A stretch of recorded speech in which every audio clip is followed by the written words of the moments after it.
Hello everyone, this is Diksha Rathore and welcome back to my channel. तो friends, हमने series start की हुई है जिसमें मैंने 30 जो है सीटीपी के one liner question already discuss कर लिए हैं। तो आज के इस वीडियो में हम नेक्स्ट क्वेश्चन डिस्कस करेंगे और ये आपके सभी टेट एग्ज़ाम के लिए इंपॉर्टेंट होने वाले हैं। किसी भी टेट एग्ज़ाम की तैयारी अगर आप कर रहे हैं तो सभी में इनसे क्वेश्चन पूछे जाते हैं। तो वीडियो को पूरा देखिए और वीडियो को लाइक एंड शेयर कर दीजिए, चैनल को सब्सक्राइब कर लीजिए। तो क्वेश्चन जो है, ऑपरेशन ब्लैक बोर्ड OBB किससे संबंधित है? तो ये संबंधित है प्राथमिक विद्यालयों में यानी प्राइमरी स्कूल में न्यूनतम सुविधाओं से, यानी मिनिमम जो सुविधाएं हैं प्राइमरी विद्यालय को मिल सके, तो ये उससे रिलेटेड है। उससे रिलेटेड ये जो है ऑपरेशन चलाया गया था, ऑपरेशन ब्लैक बोर्ड। क्लियर? और ये आपका क्विज का क्वेश्चन है। इसकी जो स्थापना है यानी ऑपरेशन ब्लैक बोर्ड, ठीक है, ये किस वर्ष शुरू किया गया था? तो इसका आंसर आपको कमेंट में बताना है। क्लियर? नेक्स्ट क्वेश्चन है, कक्षा शिक्षण के समय शिक्षक द्वारा अपनी आवाज़ में उतार चढ़ाव किस कौशल के अंतर्गत आता है? इसका उत्तर है उद्दीपन परिवर्तन। अंतर्दृष्टि का सिद्धांत के जन्मदाता कौन है? तो इनसाइट ऑफ थ्योरी किसने दी है? कोहलर ने। और ये कौन थे? जर्मनी के गेस्टाल्टवादी थे। किस पर इन्होंने प्रयोग किया था? सुल्तान नामक चिंपैंजी पर। और जर्मनी के गेस्टाल्टवादी कौन है? जैसे मैक्स वर्दाइमर, इनको जन्मदाता माना जाता है, प्रतिपादक ये माना जाता है। ठीक है, इनसाइट ऑफ थ्योरी के कोहलर, कोफ्का, ये सभी जो है जर्मनी गेस्टाल्टवादी थे। ओके, यदि पहले उदाहरण फिर सिद्धांत बताते हैं, यह किस शिक्षण पद्धति की ओर इंगित करता है? यानी सबसे पहले बच्चों को हम एग्जाम्पल्स देते हैं, उसके बाद उनको रूल्स और प्रिंसिपल्स बताए जाते हैं। तो उदाहरण से नियम की ओर किस विधि में ये होता है? तो आगमन विधि में। किस विधि में होता है? आगमन विधि में।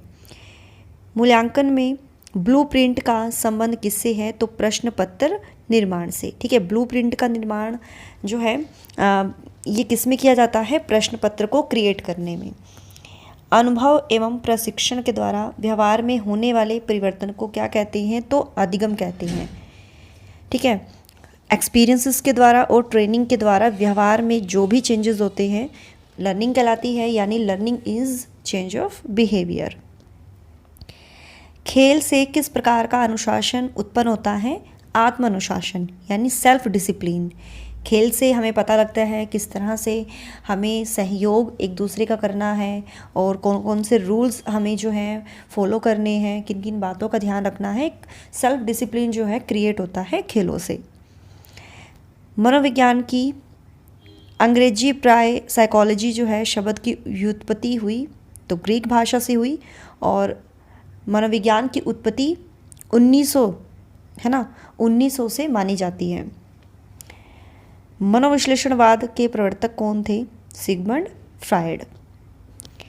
समूह खंड बुद्धि का सिद्धांत के प्रतिपादक हैं, तो ये है थ्रस्टन। स्याही धब्बा शिक्षण विधि के प्रतिपादक कौन है? तो स्याही धब्बा परीक्षण जो है इनके प्रतिपादक हैं हरमन रोडशा। और ये किसके लिए इम्पोर्टेंट है? व्यक्तित्व को मेजर करने के लिए ये शिक्षण विधि का यूज़ किया जाता है, स्याही धब्बा परीक्षण। क्रिया प्रसूत अनुबंधन का सिद्धांत दिया, तो ये किसने दिया है? स्किनर ने, BF स्किनर ने। किस पर इन्होंने प्रयोग किया था? चूहे पर और कबूतर पर। बेसिकली इनका नाम चूहे पर ज़्यादा आता है। और क्रिया प्रसूत सिद्धांत जो है स्किनर ने दिया था। ओके, और डियर, इनके सिद्धांत को निमित्तिक अनुबंधन का सिद्धांत भी कहा जाता है। भाषा शिक्षण की प्रथम कक्षा किसे माना जाता है? तो ये माना जाता है पूर्व प्राथमिक कक्षा को। किस स्तर के बच्चे अपने समकक्ष वर्ग के सक्रिय सदस्य बनते हैं? तो ये है किशोरावस्था में। चिंतन अनिवार्य रूप से है एक, तो ये आपकी संज्ञानात्मक गतिविधि। क्लियर? शिक्षा में फ्रोबेल का महत्वपूर्ण योगदान था और इन्होंने किस विधि का प्रतिपादन किया था? किंडरगार्टन पद्धति का इन्होंने विकास किया था। ठीक है, शिक्षा का उद्देश्य होना चाहिए, तो ये है व्यवहारिक जीवन के लिए विद्यार्थियों को तैयार करना। बालक का विकास परिणाम है तो वंशानुक्रम तथा वातावरण की अंत्यक्रिया का, क्योंकि बच्चे पर इफेक्ट हेरिडिटी और इन्वायरमेंट दोनों का पड़ता है।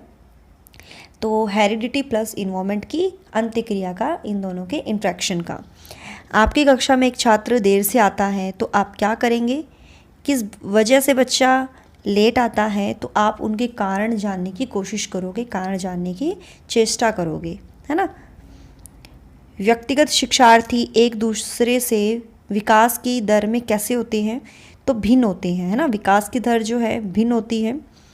कौन सा सीखना स्थायी होता है, यानी परमानेंट होता है, जब आप समझकर सीखते हो, है ना। रट्टे मारकर तो उस टाइम तक याद रहता है लेकिन आप फिर भूल जाते हो। तो जब आप समझकर सीखोगे तो वो सीखना परमानेंट रहता है और लॉन्ग टाइम तक याद रहता है ना। क्रियात्मक अनुसंधान का उद्देश्य है, यानी फंक्शनल रिसर्च का उद्देश्य है विद्यालय तथा कक्षा की शैक्षिक कार्यप्रणाली में सुधार लाना। कोहलबर्ग का विकास सिद्धांत किससे संबंधित है? तो ये नैतिक विकास से संबंधित है। नैतिक विकास का सिद्धांत कोहलबर्ग ने दिया था। और कितनी स्टेजेस इन्होंने कितने स्तर बताए थे? 3 स्तर। हर एक स्तर के 2 चरण बताए थे, है ना। तो अगर पूछा जाए एग्जाम में कोहलबर्ग ने कितनी अवस्थाएं बताई थी, तो 3 अवस्थाएं बताई थी, ठीक है। जिन इच्छाओं की पूर्ति नहीं होती उनका भंडार गृह है, तो ये है इदम। और ये किसने डिफाइन किया था वर्ड? सिगमंड फ्रायड ने। किस अवस्था को गोल्डन एज के नाम से भी जाना जाता है?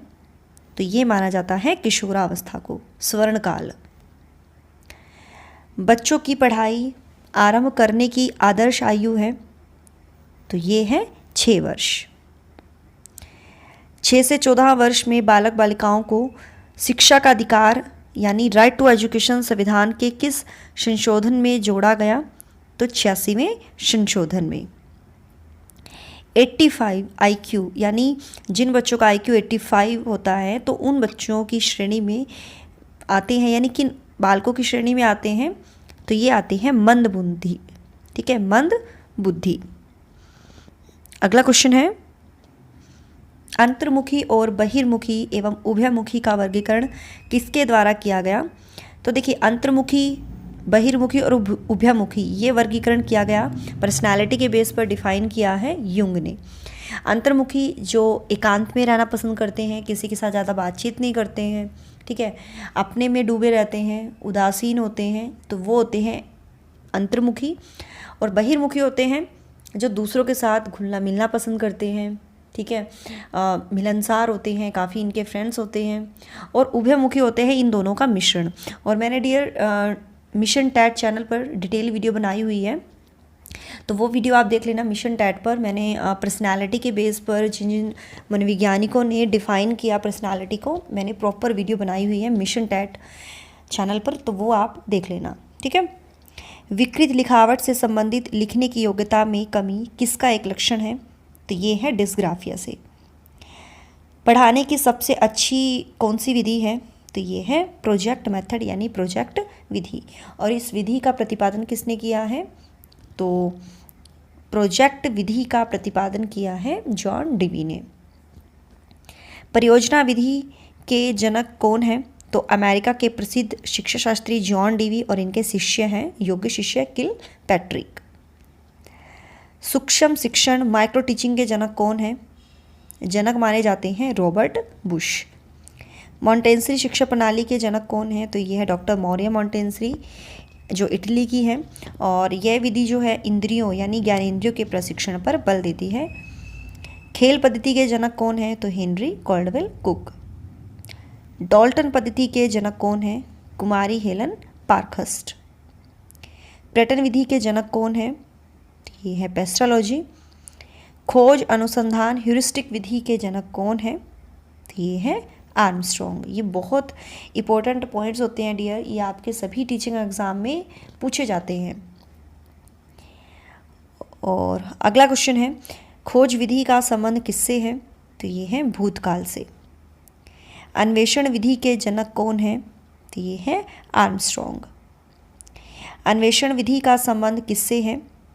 वर्तमान काल से। इकाई उपागम यानी यूनिट अप्रोच के जनक कौन है? तो ये है मॉरिसन। जन्म के समय बालक में कितनी हड्डियां होती हैं? तो 270। शरीर में सबसे लंबी हड्डी का नाम क्या है? तो ये है फीमर, जो जांघ में होती है। और सबसे छोटी हड्डी का नाम है स्टेपिज, जो कान में होती है। शरीर में सबसे मजबूत हड्डी का नाम क्या है? मंडिबल, जो जबड़े में होती है, बहुत मजबूत होती है, जो जबड़े की होती है। जन्म के समय नवजात शिशु की त्वचा का रंग कैसा होता है? तो हल्का गुलाबी होता है। और 15 दिन के बाद जो त्वचा का कलर है वो परमानेंट हो जाता है, यानी स्थायी रंग को प्राप्त कर लेता है। नवजात शिशु कितने घंटे सोता है? 18 से 20 घंटे सोता है, लेकिन हर 2 घंटे में जाकर अपनी मांसपेशियों को घुमाता है।